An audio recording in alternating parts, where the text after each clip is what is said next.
오늘도 북미의 EV 시장에 대해서 알아봅니다. SK부터 포스코까지 북미를 향하는 한국 기업들의 공통점, 과연 무엇일까요? 먼저 가장 중요한 배터리 광물이 풍부하다는 점입니다. 지난번 온타리오주로 향하는 배터리 공장 소식들 전해드렸는데요. 한편 배터리 소재 기업들은 퀘벡을 주목하고 있습니다. 실제로 포스코 퓨처엠은 미국 제너럴 모터스와 SK온, 에코프로비엠은 포드와 퀘벡의 양극재 공장을 건설 중입니다. 더구로는 지난달 11일 한국 기업들 투자 유치의 선봉장인 피에르 피츠기본 캐나다 퀘벡주 경제혁신에너지부 장관과 만나 인터뷰를 진행했습니다. 배터리 투자처로서 퀘벡의 장점을 묻는 기자의 질문에 먼저 리튬과 니켈, 흑연, 실리콘 등 배터리 광물의 잠재력이 상당하다는 점을 가장 먼저 꼽았습니다. 북미 최대 리튬 매장지가 있고 전 세계에서 네 번째로 알루미늄 생산량이 많다는 건데요. 그는 현재 퀘벡주에서는 배터리 광물 투자도 활발한데 탐사 개발 관련 투자는 2021년 9억 9천만 캐나다 달러로 최고치를 찍었다고 말했습니다. 이번에는 미국의 조지아로 가보겠습니다. 조지아주는 북미 내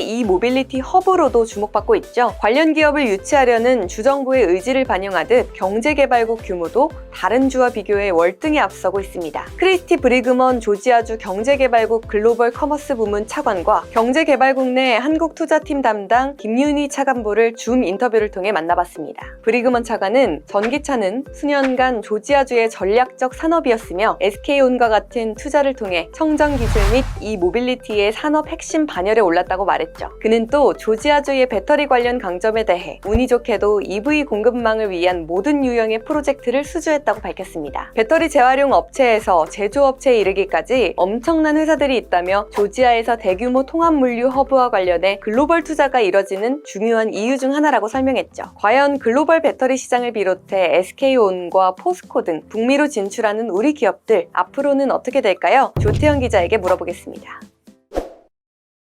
최근에 국내 기업들이 전기차 생태계를 만드는데 굉장히 열을 올리고 또 속도를 내고 있습니다. 이 과정에서 정말 많이 들어본 도시가 있을 거예요. 바로 여기 나오죠. 미국에 있는 조지아주입니다. 인기 최고죠. 특히 우리나라 기업이 조지아주에 집중적으로 투자를 진행했습니다. 그러다 보니까 조지아주에서 우리나라를 너무너무 좋아할 정도예요. 이거는 기아에서 올린 블로그 내용인데요. 여기에 보시면은 이런 내용이 나오죠. 신에게 감사하고 있습니다. 기아가 우리 마을에 오게 해줘서 감사한다는 내용입니다. 이런 내용이 도로가에 서 있을 정도로 국내 기업에 대한 이미지가 굉장히 좋은 상황입니다. 조지아주는 바로 여기에 있습니다. 미국에서도 상당히 남쪽에 있죠. 그래서 1년 내내 날씨가 굉장히 온화하고 좋다고 합니다. 겨울에도 눈을 보기가 힘든 동네라고 해요. 기후가 이러니까 목화가 굉장히 잘 됐습니다. 다시 말해서 방직업이 굉장히 발전한 동네였다는 거죠. 국내 공장에 있는 웨스트포인트도 다 목화밭이었습니다. 이게 20세기까지 이어지는데요. 20세기에 어떤 일이 있었나요? 동아시아 쪽이 굉장히 빠르게 발전하는 일이 있었잖아요. 이 중에서도 중국이 굉장히 빠르게 성장을 했습니다. 인건비가 싼 중국으로 방직업체들이 이렇게 다 빠져나가면서 조지아주의 경제가 거의 몰락하다시피 했거든요. 한때는 실업률이 13%를 넘을 정도였다고 합니다.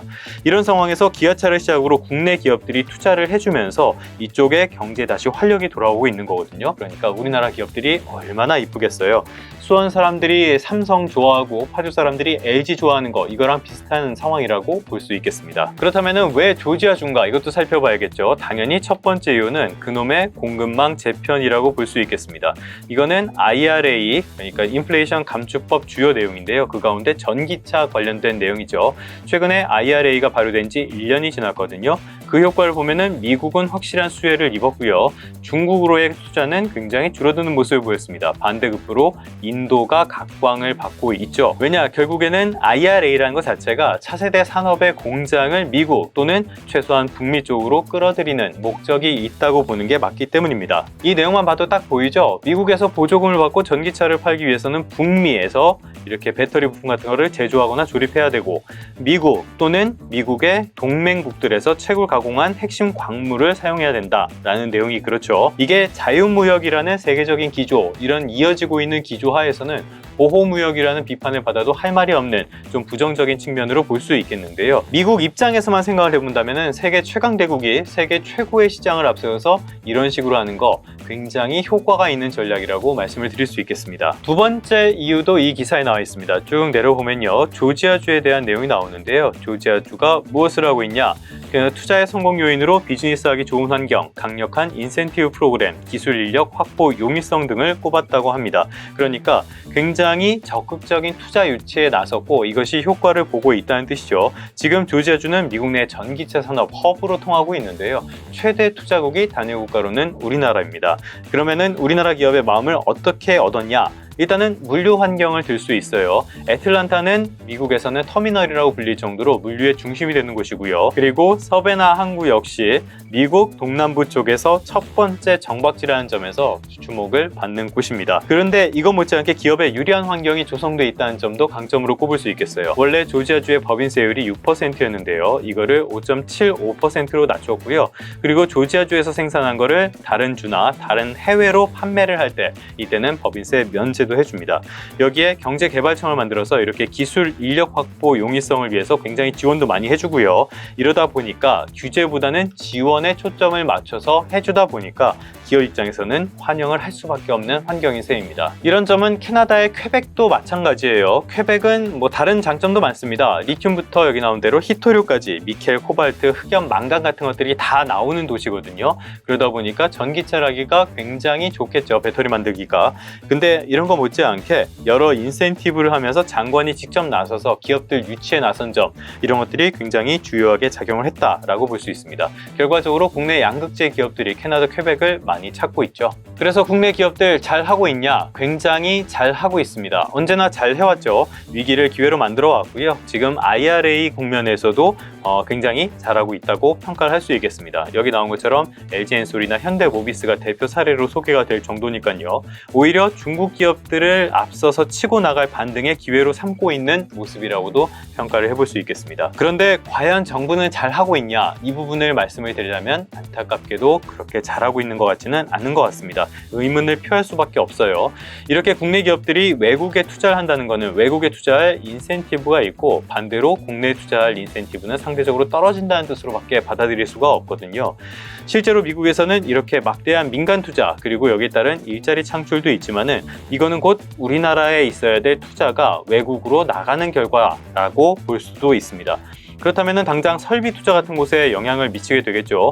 기업들의 투자가 줄어들면 당연히 고용에도 영향을 미치게 되고요. 이거는 경제 전반에 하방 압력으로 작용할 수밖에 없습니다. 국내에서는 실용보다는 이념을 앞세우는 정권이 여러 차례 반복해서 등장을 했고요. 이 과정에서 노동 유연성이나 규제 해소 같은 부분들이 잘 안 되고 지연되는 모습을 보였다는 점은 굉장히 안타까운 부분으로 볼 수 있겠습니다. 결론입니다. 지금은 여러 차례 말씀을 드린 것처럼 산업의 패러다임 자체가 바뀌고 있는 중입니다. 그러니까 내연기관에서 전기기관으로 바뀌고 있는 과정이라고 볼 수 있죠.